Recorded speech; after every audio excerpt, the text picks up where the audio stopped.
Chandler tells the other 5 that he's broken up with his girlfriend, claiming that he found her nostrils way too big for him to accept it.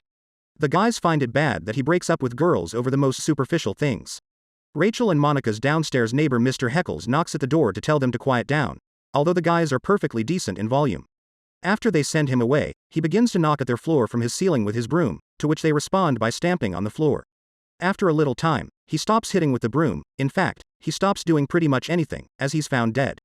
Everyone scoffs at Phoebe when she yells at Mr. Heckles' soul, but when she brings up the evolution theory as one of the things she doesn't believe, Ross takes it on a personal level.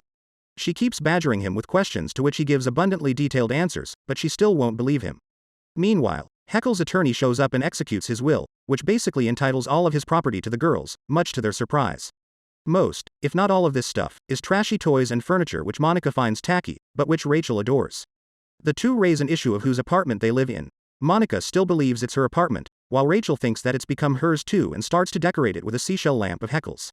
However, Chandler starts looking through some books and realizes how much in common he and Heckles have, which starts to freak him out. The more he reads, the more Chandler bums on this, until he arrives to the point where he thinks he and Heckles are the same person, especially after finding a big book of grievances, containing all of Heckles' dates and the stupid reasons for which he broke up with them.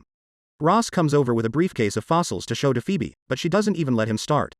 This time, she brings up an argument which Ross doesn't know how to face, and when he can't give her an answer, she thinks he's a hypocrite for caving in his beliefs. He leaves, unaware that all of this is just a ruse of Phoebe's to freak him out about his area of knowledge.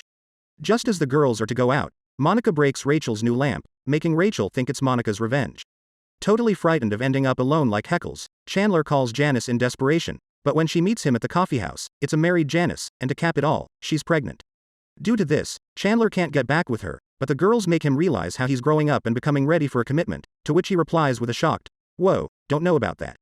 As the friends clear the last of Heckles' possessions out of his room, Monica makes up with Rachel by giving her the girly clock she wanted from Heckles' apartment. Chandler comes into the room to announce that he has asked out a girl whom he initially avoided because of her large head, saying he won't let those things bother him anymore, and decides to keep Heckles' yearbook, as they share something in common. The friends seem to have sympathy for their late elderly neighbor, and after the other 5 have left, Chandler takes one last look around his empty room, leaves his broom by the door, and says in respect, "Goodbye, Mr. Heckles. We'll try to keep it down."